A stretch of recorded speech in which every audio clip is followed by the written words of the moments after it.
دنیا کمائی جائے گی، دنیا سے دل نہیں لگایا جائے گا۔ میں اکثر اس کی ایک مثال دیتا ہوں، دیکھو جو چیزیں فنا ہونے والی ہوتی ہیں انہیں کمایا بھی جاتا ہے، کھایا بھی جاتا ہے، استعمال بھی کیا جاتا ہے، لیکن ان سے محبت نہیں کی جاتی۔ محبت اس سے کی جاتی ہے جو ہمیشہ آپ کے ساتھ رہے، رشتے آپ کے ساتھ ہمیشہ رہیں گے۔ ماں باپ کا رشتہ جنت میں بھی کس کا ہوگا؟ ماں باپ کا ہوگا۔ بیوی کا رشتہ جنت میں بھی کس کا ہوگا؟ اب لوگ گھبرا جاتے ہیں بات سن کے، لوگ کہتے ہیں یار یہ والی اگر وہاں بھی ملے گی تو پھر جنت کس کام کی ہوگی؟ تو آپ کو بھی تو وہی اس کو بھی تو وہی والا مل رہا ہے، پرانا والا میاں۔ تو جب وہ صبر کرے گی تو میرے بھائی آپ بھی کیا کر لینا، صبر کر لینا۔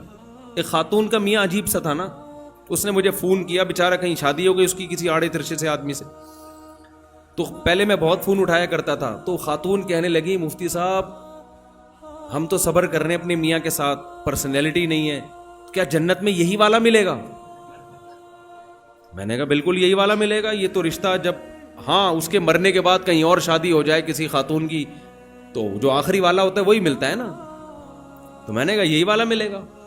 تو کہنے لگے ہم تو برداشت کر رہے ہیں اس کو، جنت میں یہ کہ میں نے کہا ریپیئرنگ کے بعد ملے گا، یہ اس ڈیزائن میں نہیں ہوگا، اس کا ڈینٹنگ پینٹنگ کا کام ہوگا، اس کے جتنے کھڈے ہیں وہ پہلے فلنگ ہوگی، جیسے گاڑی جاتی ہے نا، جتنے کھڈے ہیں فلنگ ہوتی ہے، بھرائی ہوتی ہے، ڈینٹنگ پینٹنگ کا کام ہوتا ہے، کلر پورا کمپنی چینج کر دیتی ہے۔